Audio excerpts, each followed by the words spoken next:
Assalamualaikum warahmatullahi wabarakatuh.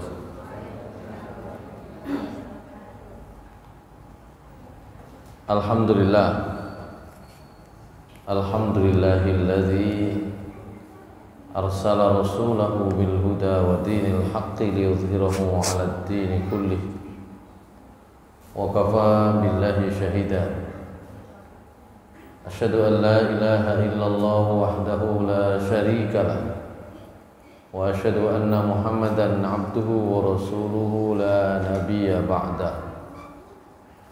Allahumma salli wa sallim wa barik ala nabiyyina Muhammadin wa ala alihi wa sahbihi wa mawala.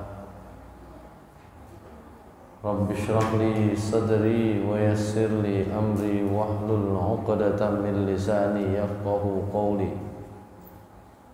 Rabbi zidni ilma warzuqni fahma birahmatika ya arhamar rahimin. Qala Allah Ta'ala fi kitabihil karim, a'udzu billahi minasy syaithanir rajim. Bismillahirrahmanirrahim. Ya ayyuhalladzina amanu taqullaha haqqa tuqatih wa la tamutunna illa wa antum muslimun. Shadaqallahul azim. Ma'asyiral muslimin, jamaah salat maghrib di Masjid Al-Mahdi Runtas 3 Tulangan yang mulia Allah Subhanahu wa taala. Agak lama, kalau 1 bulan sekali itu kan memang cukup panjang jedanya. Kita terakhir ada di bab perkara-perkara yang membatalkan sholat. Nah, bab berikutnya adalah tentang qada'us sholat, mengqadha sholat.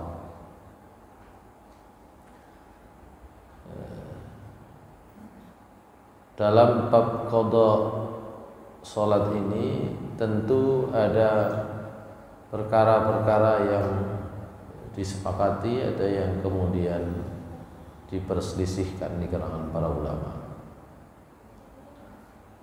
Qada'us shalah, qada' salat, mengganti salat. Ittafaqal ulama'u ala anna qada'as salati wajibun 'alan nasi wan nahi. Dalam hal mengganti sholat, mengqadha sholat, para ulama sepakat mengganti, mengqadha sholat itu wajib bagi yang lupa maupun yang ketiduran. Sepakat para ulama. Sholat zuhur ternyata karena tertidur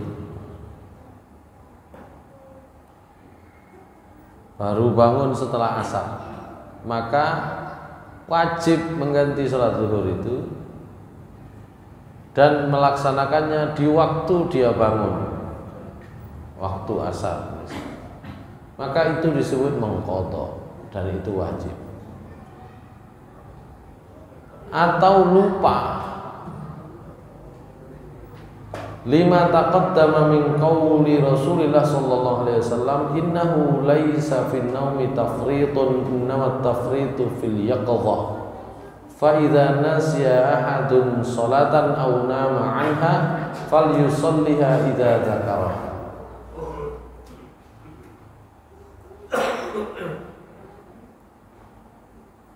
Rasulullah SAW bersabda, orang yang tertidur itu bukan mengkorting sholat, bukan mengurangi sholat, bukan sengaja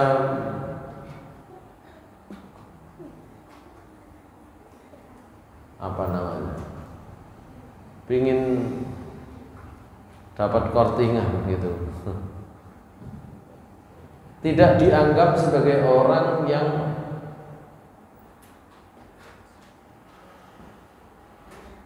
mengurangi jatah sholat. Innamat tafritu fil yaqzah, orang yang dianggap mengurangi syariat, mengurangi ibadah sholat itu adalah iza fil yaqzah, kalau orang itu bangun, sadar, melek, sudah azan misalnya, posisi masih terjaga, terbangun, kok tidak dikerjakan, maka itu namanya mengurangi kewajiban. Fa idza nasiya ahadun sholatan, maka kalau seseorang lupa melaksanakan satu sholat, au nama anha, atau tertidur, fal yusalliha idza dzakaraha, hendaklah dia sholat ketika dia sudah ingat. Wal mughma alaihi la qada'a alaihi illa idza afaqa fi waqtin yudriku fihi at-taharah wa dukhul fi shalah. Orang yang pingsan niku kan sing keturun kali lali. Bagaimana kalau orang pingsan, bukan tertidur, bukan tidur, dan bukan juga karena lupa, tapi karena tidak sadarkan diri. Wal mughma alaihi la qada'a. Orang yang pingsan enggak ada qadahnya, enggak perlu diqadha. Illa, kecuali idza afaqa fi waqtin yudriku fihi at-taharah wa dukhul fi shalah. Kecuali kalau dia itu siumannya masih bisa mendapatkan air untuk wudu, masih dapat waktu sholat.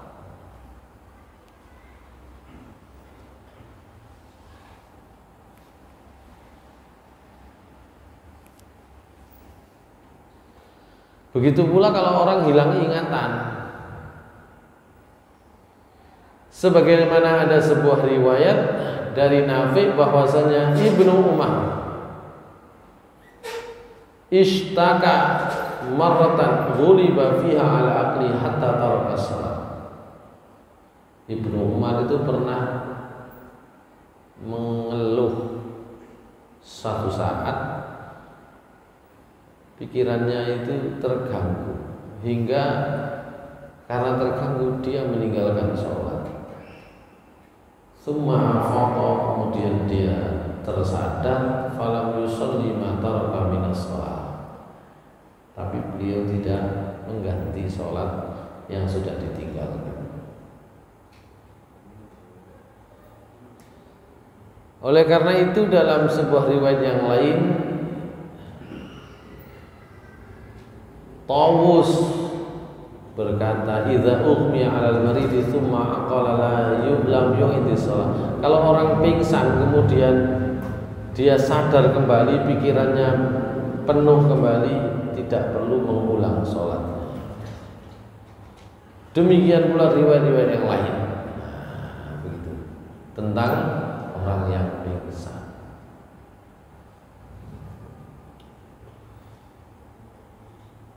Kalau kita itu kan pingsannya bisa dua macam. Kalau pingsan karena nopo jenenge kecelakaan kecil, mungkin sebentar saja sudah bangun. Tapi kalau pingsan itu karena mau operasi, ya, apalagi karena koma, bukan sekedar pingsan, maka bisa berhari-hari, bisa lebih dari 1 hari atau bahkan lebih banyak. Maka sepakat para ulama kalau begitu sudah, kapan katanya ganti ini? Nah, gitu kan? Dia sudah melewati beberapa waktu sholat. Niku yang hilang ingatan atau pingsan. Kalau yang lupa dan yang apa tadi? Tertidur itu harus ganti. Kalau orang sakit pingsan sehingga melewati beberapa waktu sholat, ya sudah, nggak usah diganti.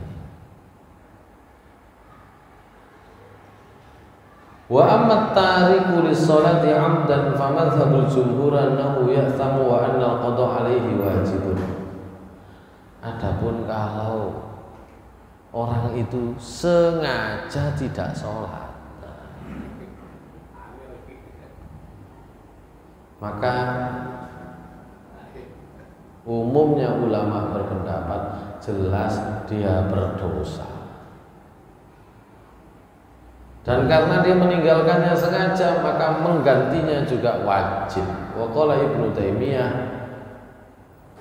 meskipun ada Ibnu Taimiyah yang punya pendapat tarikus sholati 'amdan la yushra'u lahu qada'uha wa la tasihhu minhu bal yaktsiru min at-tatawwu'. Orang yang meninggalkan sholat karena sengaja, dia tidak perlu mengqadha, enggak perlu ganti. Enggak ada syariatnya ganti itu.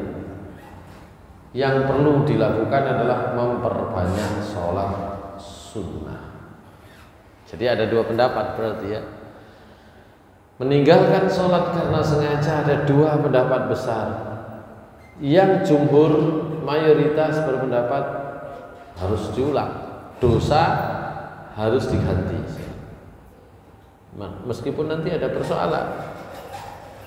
Lah kalau dia sengaja setahun nggak sholat, gantinya gimana waktunya? Itu ada persoalan. Nanti dicarikan jalan keluar. Karena itu mari sholat zuhur, sholat maneh, kan gitu ya. Loh kok sholat maneh? Aku biyen gak sholat, kotor. Tapi karena itu tidak ada contohnya, maka Ibnu Taimiyah termasuk yang berpendapat sudah lewat, tidak bisa diganti lagi. Yang bisa dilakukan adalah memperbanyak sholat sunnah. Nah, ada dua pendapat itu ya.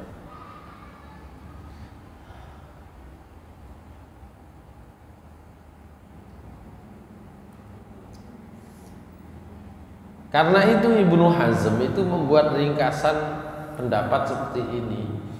Amma man ta'ammada tarkas salati hatta kharaja waqtaha hadza la yaqdiru ala qada'iha abadan falyuksir min fi'lil khairat wa salati tatawwu liyathqula mizanuhu yaumal qiyamah wa liyatub wa liyastaghfirillah azza wa jalla. Kata Ibnu Hazm, kalau ada orang yang sengaja meninggalkan sholat hingga lewat waktunya, maka tidak bisa diqadha yang orang begini-begini. Ini pendapatnya sesuai dengan Ibnu Taimiyah tadi itu. Adalah Ibnu Hazm. Nggak bisa diqadha. Memang sengaja. Karena itu fal yuksir min fi'lil khair. Ya sudah, caranya menghapus dosanya, diperbanyaklah sholat sunnah, memperbanyak sholat sunnah.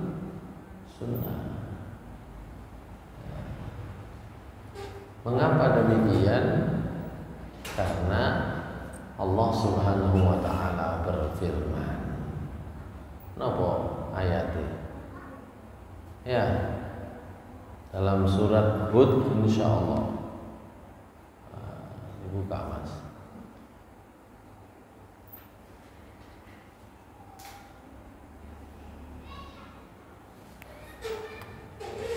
Coba dibuka dalam surat Hud. Ayatnya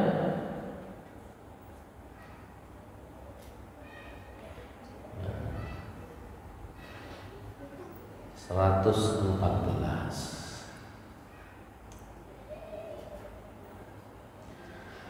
أعوذ بالله من الشيطان الرجيم بسم الله الرحمن الرحيم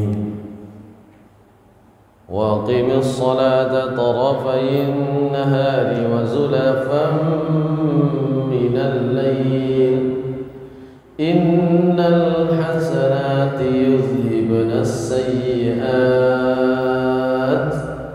ذلك ذكرى للذاكرين وأقم الصلاة طرفي النهار dan dirikanlah salat pada dua tepi siang. Ada yang berpendapat dua tepi siang itu subuh dan asar. Karena itu kan awalnya siang dan akhirnya siang. Dirikanlah sholat pada dua tepi siang. Wa zulafam minal laili, dan pada saat malam itu sudah gelap. Innal hasanati yudhibna sayyi'at, sungguh kebaikan-kebaikan itu akan menggelontor, menghapus, menghilangkan as-sayyi'at, dosa-dosa. Jadi begitu. Karena itu tadi Ibnu Hazm, Ibnu Taimiyah, wong gak sholat, sudah lama gak sholat, apalagi ada yang bertahun-tahun tidak sholat, sengojo, ya sudah gak ada qadanya, cukup bertobat dan memperbanyak ibadah sunnah.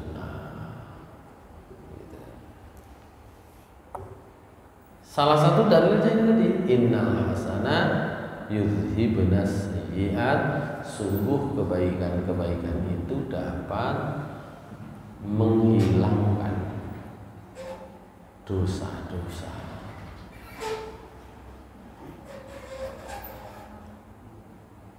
Mengapa demikian? Liyazkula mizanuhu yaumal qiyamah, ya supaya kalau dia sudah berbanyak berbuat baik, ya timbangannya di hari kiamat menjadi lebih baik, lebih berat. Lebih berat itu maksudnya kalau timbangan di akhirat menjadi berat, itu berarti amal baiknya yang dinilai.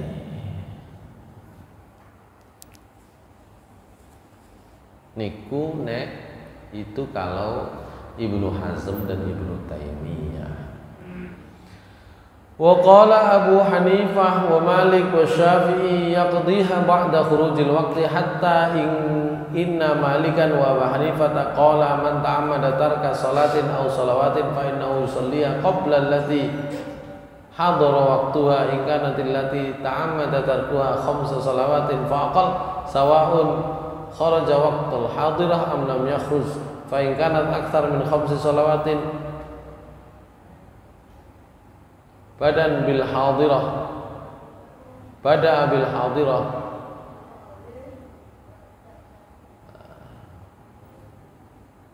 Kalau pendapat yang lain,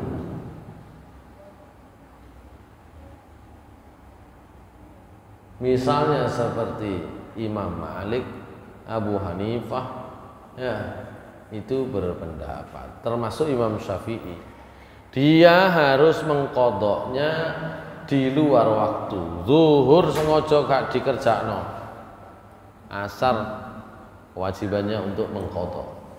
Gitu. Zuhur asar gak sholat, ketemu maghrib, ya sudah, karena dia sengaja mengkodoknya di waktu maghrib. Itulah pendapatnya Abu Hanifah, Imam Malik, dan Imam Syafi'i.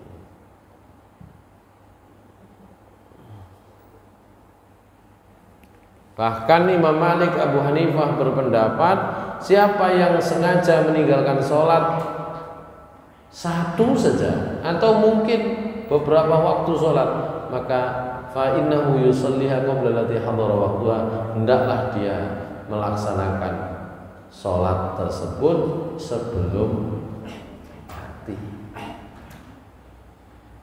In kanat allati ta'ammada tarkuha khamsa salawatin faqal sawa'un kharaja waqtul hadir am lam yakhruj wa in kanat aktsar min khamsi salawatin bada al hadirah wa burhana sihhati qaulina qaulullah ta'ala fawailul lil musallin alladziina hum an salatihim sahun.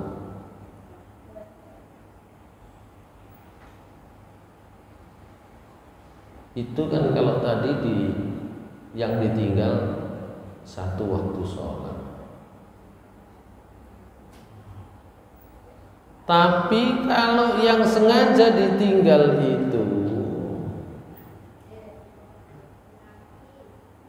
beberapa waktu sholat, zuhur, asar, maghrib, isya, subuh gak sholat bisa, jangkep sudah sehari sedina, maka dia harus mengqadha dimulai dari waktu sholatnya. Kalau dia mengerjakannya di waktu subuh, ya sholat subuh dhisik.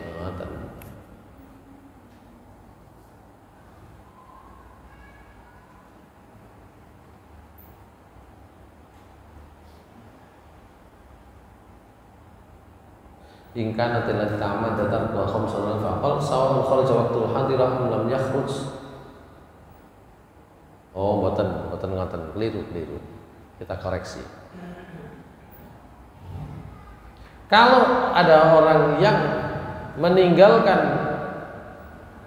sholat 5 waktu atau mungkin 4 waktu atau mungkin 3 waktu, sementara waktu yang saat itu ada, misalnya zuhur misalnya, ya, apakah itu sudah keluar waktu sekalian atau tidak, tetap diqadha. Misalnya tidak sholat isya, tidak sholat maghrib, isya, subuh nggak sholat, zuhur nggak sholat, sudah jam 2 lewat 20 menit, 2 menit lagi asar, ya, misalnya, ya tetap semuanya dikerjakan dulu, begitu ya. Itu pendapatnya Imam Abu Hanifah, Malik dan Syafi'i. Borongan niku jenenge jamak takrus. Karena itu jangan aneh kalau kemudian ada di antara saudara-saudara kita bermadzhab Syafi'i kalau dalam perjalanan tidak mau sholat. Wah, itu iso diqadha jamak takrus. Ini kan ada pendapatnya. Contohnya enten boten, makanya kita tidak mengambil pendapat yang seperti itu. Tapi dalam mazhab Syafi'i ya sudah, ya diganti saja, gitu ya.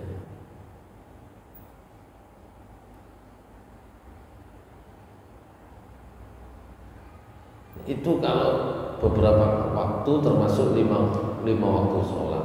Kalau lebih dari 5 waktu sholat bagaimana? Bada abil hadirah. Nah, kalau 3 hari, kalau 1 minggu, kalau 1 bulan, kalau 1 tahun gak sholat bagaimana? Maka dia mulai dengan yang saat itu hadir. Misalnya lagi sadar setelah setahun tidak sholat, sengaja sadar pingin sholat, waktu itu sholat zuhur, ya sudah dimulai sholat zuhur saja.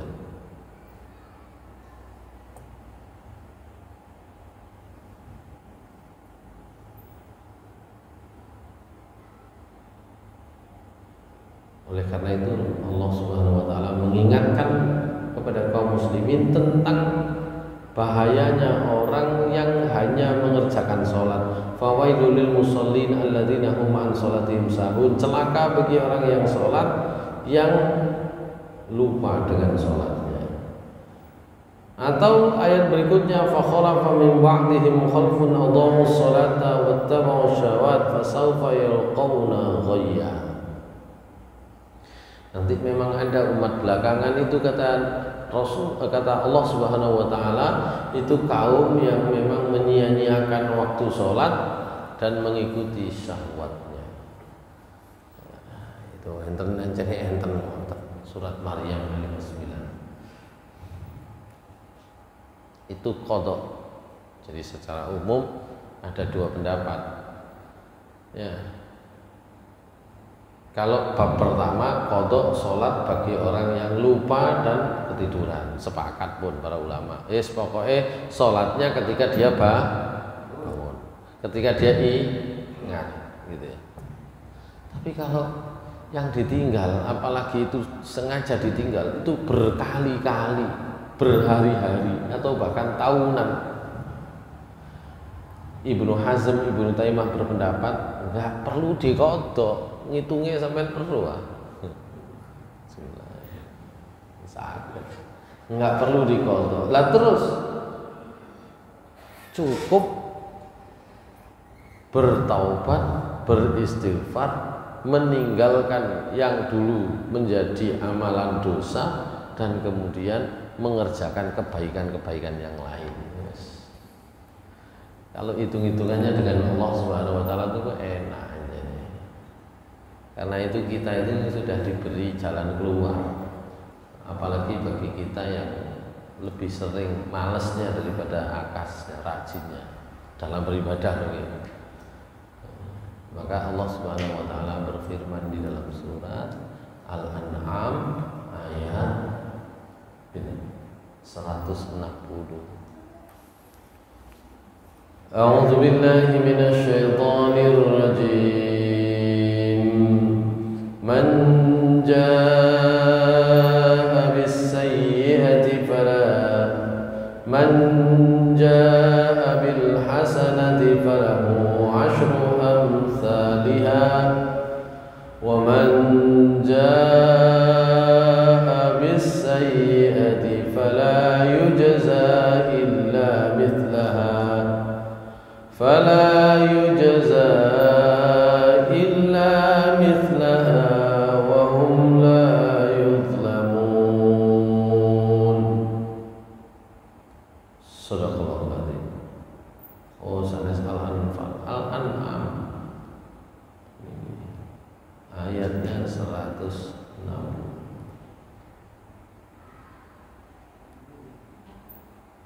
Ayat 160. Nggih. Benar gitu. Napa artinya? Barang siapa berbuat kebaikan mendapat balasan 10 kali lipat.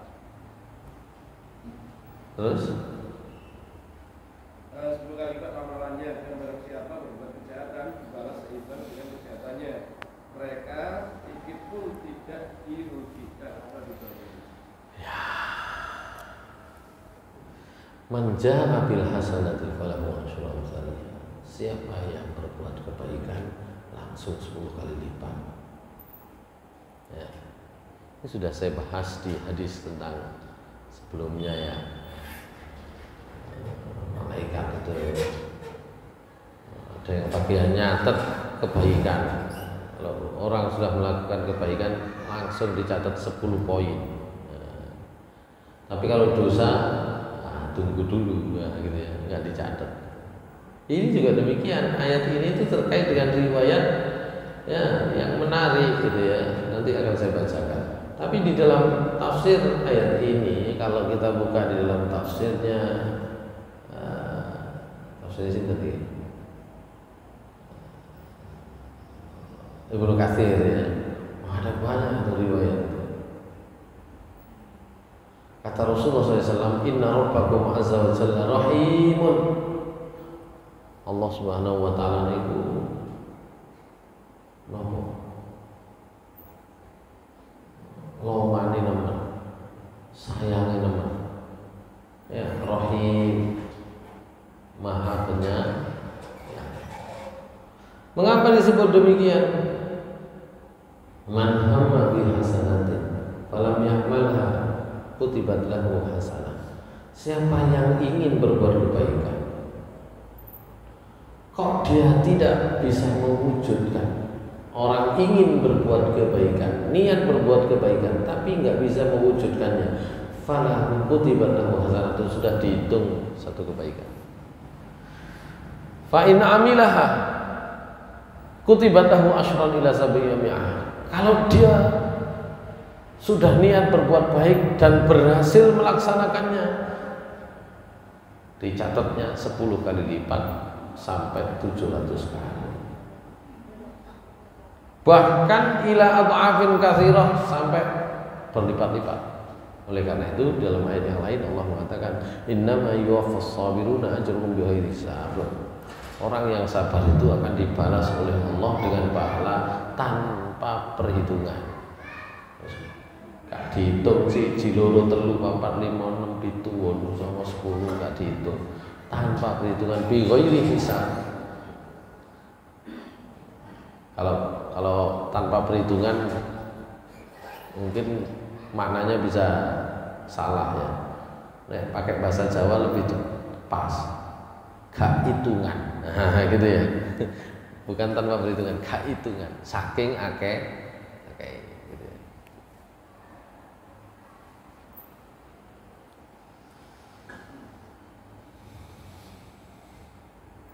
Nanti di dalam riwayat yang lain, kalau niat saja terus nggak terlaksana, niat berbuat jelek nggak dihitung. Niat berbuat jelek, niat berbuat baik sudah dihitung 1 poin. Dikerjakan 10 poin sampai 700 sampai tidak ada batas. Tapi kalau 1 kali berbuat dosa tidak digambarkan apa ini. Yes, tetap dapat balasan 1 itu saja. Karena itu Rasulullah SAW bersabda, ini panjang hadisnya ini, yang ini.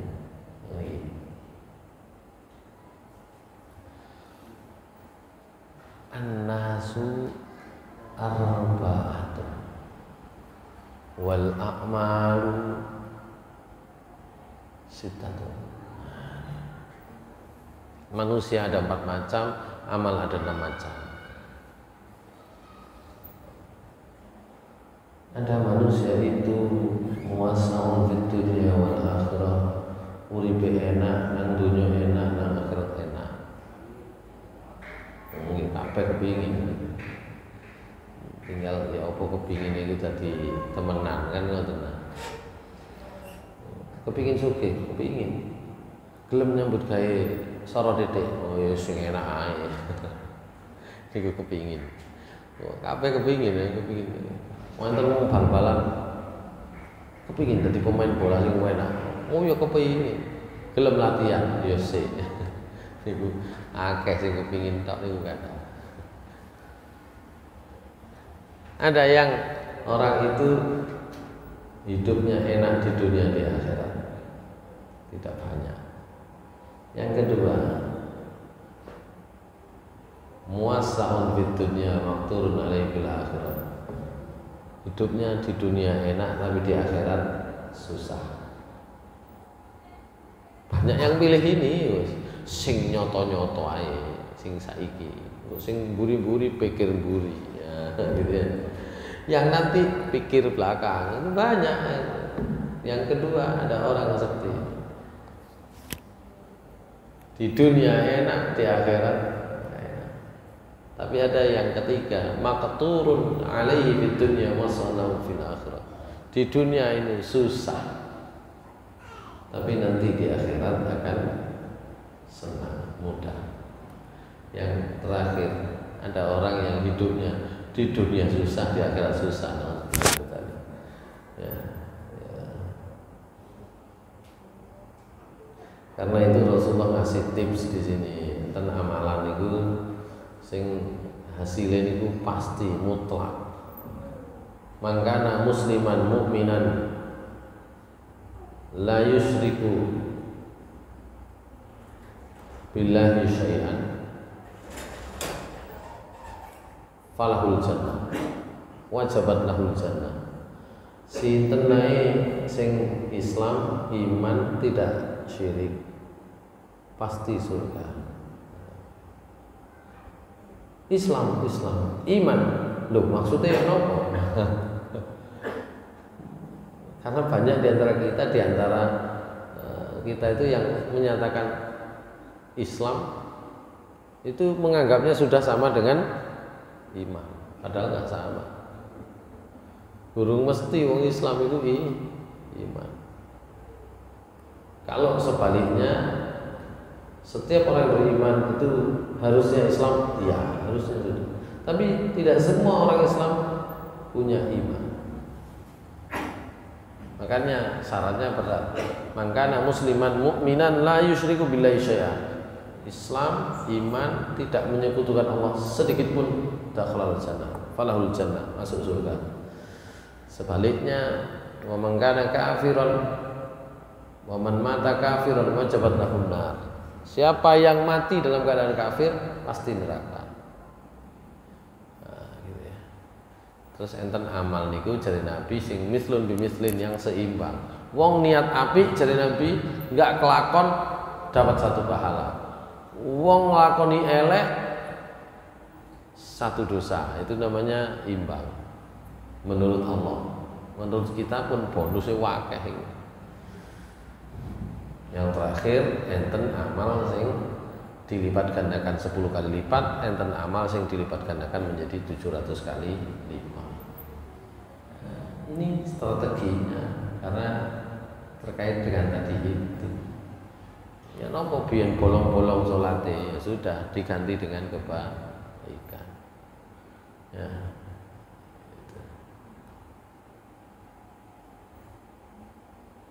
Itu tentang yang sengaja meninggalkan sholat. Pendapat ulama ada 2, mengqadha atau ya sudah memperbanyak amal soleh.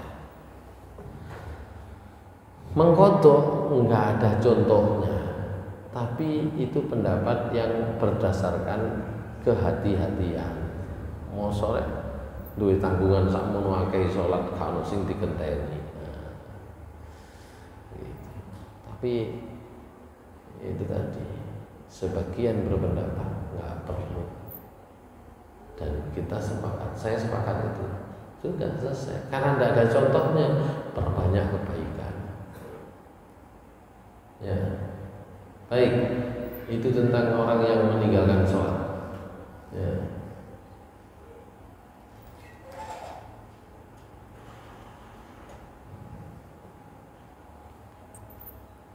Bagaimana dengan yang lain?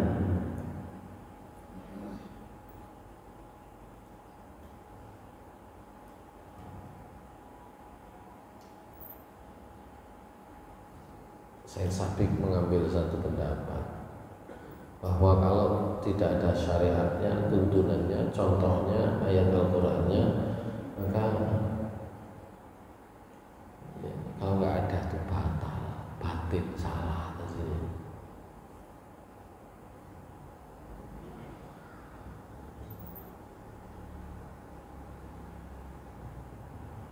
Karena itu ada dalil yang dikemukakan Said Sabiq.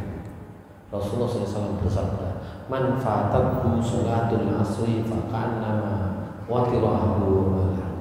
Siapa yang luput gak sholat asar, sengojo gak sholat asar, iku padha karo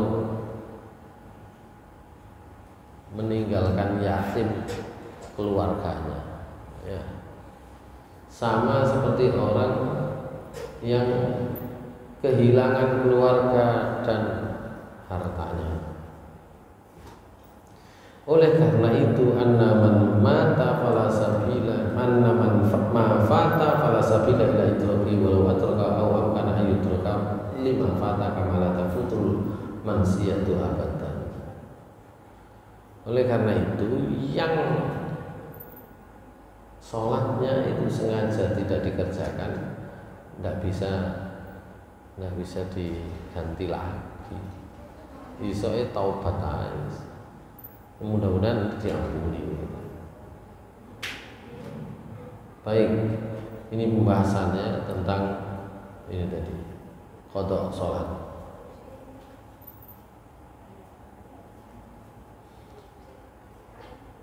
Nek salate wong loro ya napa?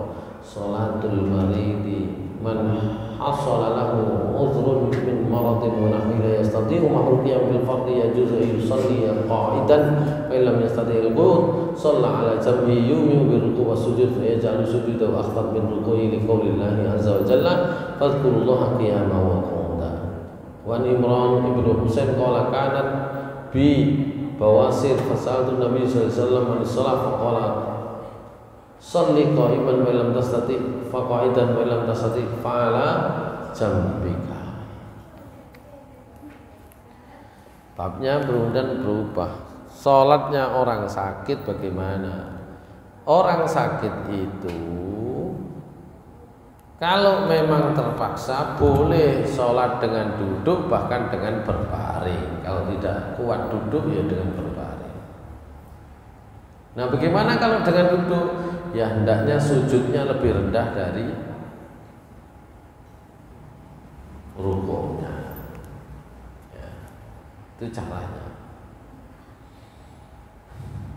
Adalah salah seorang sahabat namanya Imran bin Husain mengadu kepada Rasulullah SAW. Nabi kula niki nggak ada penyakit, sakit lumpuh, ya gitu. Nah terus lungguh niku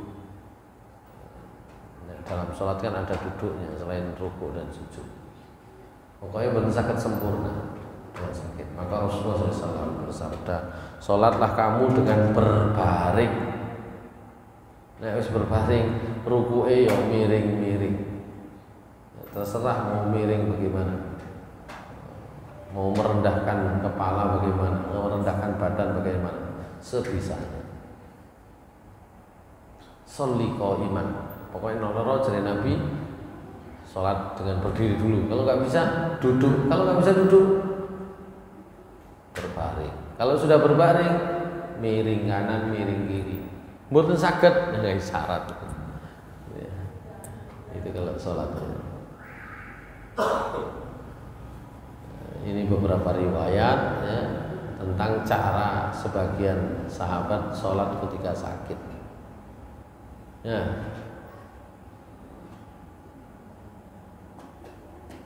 Ini salah satunya hadisnya dari Jabir. Nabi pernah mengunjungi orang sakit. Faro ayusalli ala wisadah. Orang sakit ini sholatnya di atas bantalnya. Farumiya biha. Maka bantal itu dibuang sama Nabi, dicampakkan sambil mengatakan, sholli alal ardi in istata'ta. Wa illa fa'aumi imaan waja'al sujudaka akhfadu min ruku'ika rawahul Baihaqi.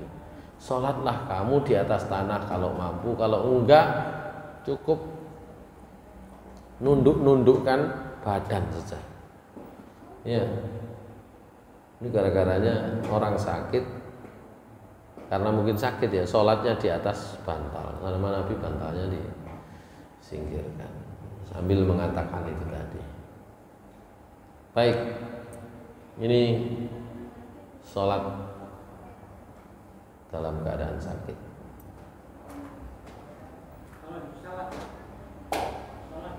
Duduk. Kalau nggak bisa dengan berdiri, duduk. Nabi sholat di kendaraan. Dengan kendaraan, sholatnya dengan apa? Duduk. Maksudnya sangat dengan berdiri. Hanya saja nanti ada yang berpendapat sholatnya nanti jamak tak berseteru. Mengapa? Karena Nabi sholat dengan duduk di atas kendaraan itu adalah sholat sunnah. Buat nanti Nabi sholat sunnah di atas kendaraan, sholat wajib di atas kendaraan. Nek waktu nih sholat wajib, kendaraan ini leret, berhenti. Sholat berjamaah. Nabi kalau pernah sholat di atas kendaraan, di atas onta, itu sholat sunnah. Sehingga mengapa sebagian berpendapat sholat wajib gak tahu iso nek kondisi normal. Kalau kondisinya tidak normal sudah dikodok saja. Itu.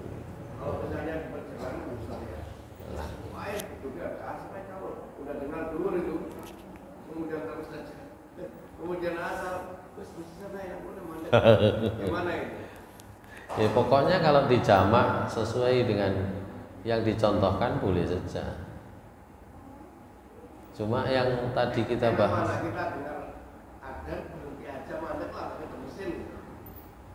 ada dua.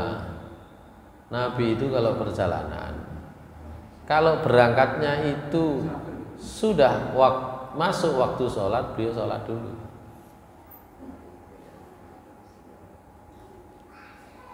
Mau berangkat nyetar mobil azan, ya sudah sholat dulu. Tapi belum berangkat loh ya. Ya, sholatnya nanti dijamak di situ. Berarti nggak safar sholatnya? Iya, jangkep, tidak dikosor meskipun dijamak.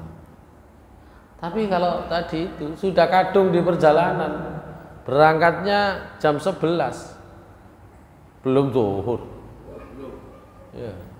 Sampai di jalan zuhur, ya sudah, niatnya nanti memang dijamak dengan asar, tinggal ngatur saja, mau sholatnya di jam 2, setengah 2, atau setengah 3 sudah masuk waktu asar, atau jam setengah 4, naik setengah 5 pun kuning. Sering ini boleh nggak? Boleh saja, sah, tapi sudah masuk waktu makruh.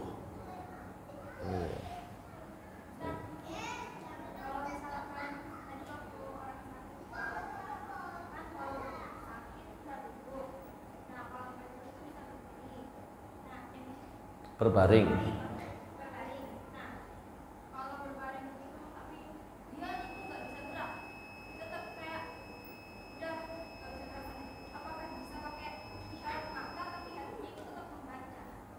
Ya, tadi sudah saya sampaikan, betul. Kalau masih bisa bergerak, miring-miring. Ya, miring-miringkan badan. Ya paling enggak kepalanya dibuat agak nunduk, bukan nunduk ya, berbaring ya, agak melengkung ini bisa. Oh, enggak bisa sama sekali ya, pakai isyarat. Isyaratnya ya bisa tangan, bisa mata. Ya bisa hanya sekedar baca saja, karena ada orang itu ya nggak bisa apa-apa, ya sudah bacaan saja ya, sambil membayangkan sedang melakukan gerakan sholat dengan bacaannya, sudah begitu saja. Itu sakit dan memang tidak bisa diganti. Sholat itu mboten nenten ganti ini. Yang bisa adalah dijamak. Oh sakit, supaya tidak bolak-balik bersuci, meskipun bersucinya hanya dengan tayamum kan gitu ya. Orang sakit kan bersucinya dengan tayamum saja, supaya tidak bolak-balik dijamak saja dengan berbaring atau mungkin dengan duduk, silakan. Tapi mboten saged ditinggal, artinya tidak boleh sholat kemudian karena sakit tidak dikerjakan, nggak bisa. Gitu. Ya, cuma itu tadi tentang menjamak tadi itu ya, dalam perjalanan itu. Gimana kalau dalam perjalanan? Nabi biasa kalau berangkatnya belum masuk waktu sholat, ya nanti sholatnya dijamak di perjalanan. Lihat tempatnya, bisa istirahat di mana. Tapi kalau sholat fardu, Nabi itu tetap biasanya turun dan berjamaah. Kalau sholat sunnah, ya baru tetap di atas kendaraan. Tapi kalau waktu berangkatnya itu pas sudah azan, ya sudah sholatnya di situ. Kalau mau dijamak ya dijamak sekalian, tapi nggak bisa kosor. Kenapa saya sampaikan ini? Karena banyak beralasan tidak sholatnya ikut jamak tak bers, karena dalam perjalanan terutama kalau naik kereta, kalau naik pesawat itu agak mudah disiasati karena durasi perjalanannya yang untuk reguler itu kan sering ya dekat-dekat saja, 1 jam selesai. Tapi kalau kayak kereta 13 jam, 15 jam, kalau zaman dulu sampai 16 jam atau mungkin lebih. Sekarang masih ya? Masih 15 jam. 15 jam. Coba sampai tengok kiri kanan, berapa orang yang sholat itu kan? Kalau sekarang sebenarnya mendingan karena satu orang satu kursi kan gitu, tidak ada yang double-double. Kalau dulu di kaki orang tidur, kalau dulu ya, sekarang nggak boleh begitu. Tapi coba diperhatikan, baik dulu maupun sekarang perjalanan sekian lama, siapa yang sholat? Ya mungkin 1-2 sholatnya sambil duduk di perjalanan. Yang lain yes, enak tidurnya. Yang kayak gitu-gitu tuh karena nggak tahu gitu. Coba tahu, oh Nabi itu begitu caranya, dijamak saja. Ya. Kalau nggak bisa berdiri, duduk juga boleh. Gitu. Sama kalau nonton bola, itu kan kasusnya kan gitu. Ini Mas Dani yang senengani nonton bola.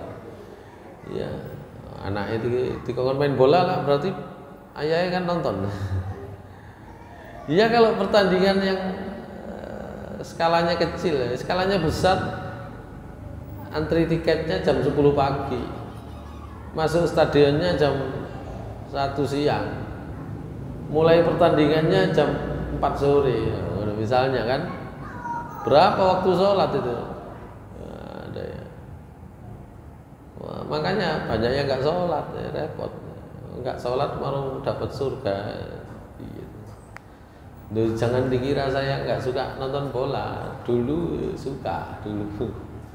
Saya masih ingat. Jadi sebelum masuk stadion beli tiket dulu. Setelah beli tiket, sholat dulu di luar tuh. Kalau sekarang disuruh baleni gitu ya, saya masih ingat itu mana musolanya itu ya. Dulu musola kecil, ya. Musola atau masjid ya.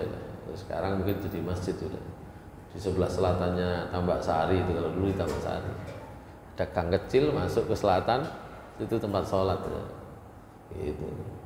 Udah dijamak saja di situ. Ya, karena masuk waktu zuhur dan asar.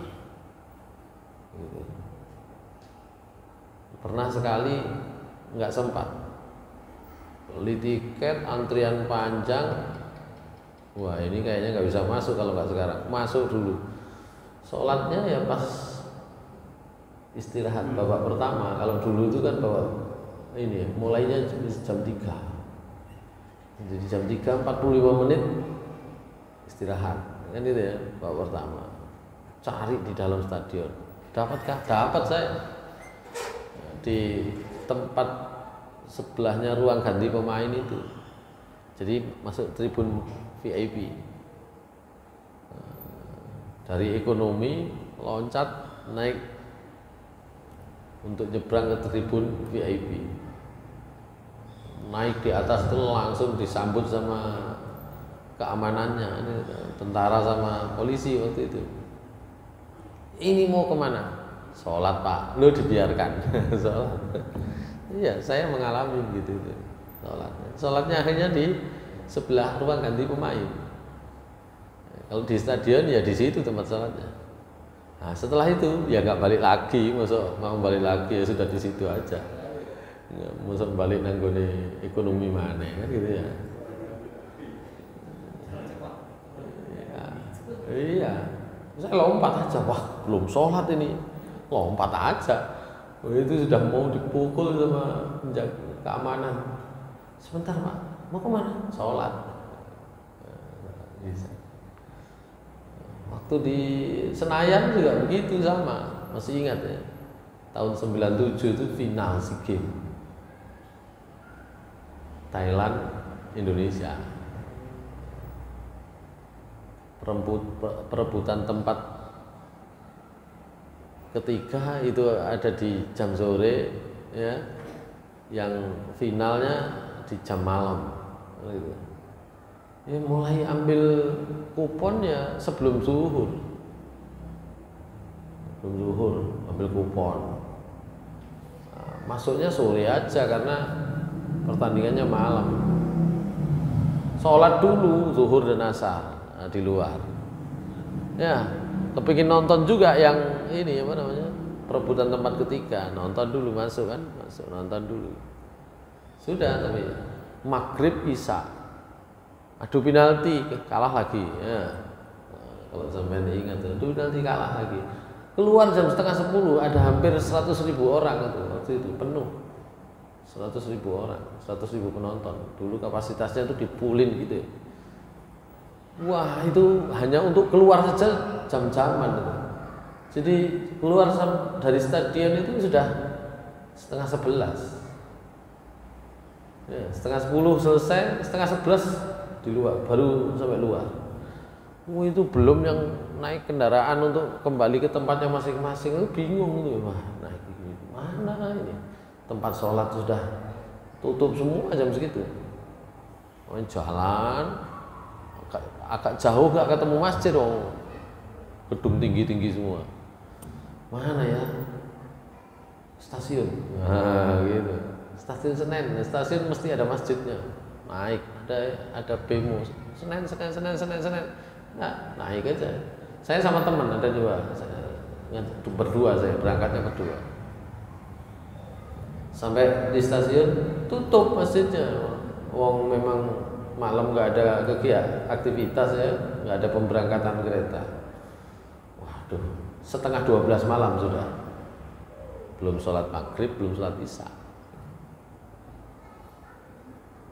Akhirnya jalan di pinggir rel itu ya, ketemu musola kecil yang ngambil airnya pakai pompa yang begini di zaman tahun 97. Ada orang ngambil air dengan pompa begini. Tukang becak waktu itu ya. Ternyata di atas itu adalah pompanya masjid. Wah, ambil wudhu situ naik lantai 2, lantai bawah untuk parkir itu tadi becak-becak itu. Lantai 2 musolanya. Di situ banyak orang tidur, sholat maghrib, isya, tidur di situ sekalian. Gitu. Artinya sebenarnya kalau tahu ilmunya tidak ada alasan tidak sholat itu. Yang fardu itu nggak bisa ditinggal, mesti untuk sholat gimana saja masih bisa. Gitu, ya. Di mana saja. Saya berdua sama teman saya. Akhirnya sholat di situ, subuh ya di situ, bangunnya kan. Gitu. Ya, kadang-kadang kita prihatin nonton bola, apalagi nonton konser, ya tambah gak sholat. Gitu ya. Gitu. Kadang-kadang pengajiannya lali sholat. Ya, pengajian yang nunggunya mulai habis maghrib, pengajiannya dimulai jam 10, selesainya jam 2-3 malam. Kan pengajian yang begitu. Mulih-mulih mereka ya wis langsung turu, subuh hilang gitu ya. Ada yang begitu itu. Lha iki pengajian seneng ngajine, ambek kiai ini seneng gitu kan. Tapi sholatnya bisa lewat. Karena saya kan juga pernah ya di kampus mengundang kiai-kiai itu pembicara mubalek yang kalau ngasih pengajian itu ya memang di jam larut-larut itu. Baik, itu tentang apa tadi? Qadha sholat dan sholat dalam keadaan sakit ya. Tidak ada alasan. Termasuk nanti pembahasan berikutnya sholat dalam keadaan takut, perang kayak bencana musibah tetap nggak bisa ditinggal nanti sholat itu. Tinggal tata caranya menyesuaikan. Tata caranya menyesuaikan. Kaifiyahnya, sifat sholatnya nanti menyesuaikan. Ini nanti sholat khauf itu begitu nanti. Ya, baik, saya kira demikian. Insyaallah di waktu yang akan datang kita bahas sholat khauf. Aku qouli hadza wa astaghfirullah li wa lakum.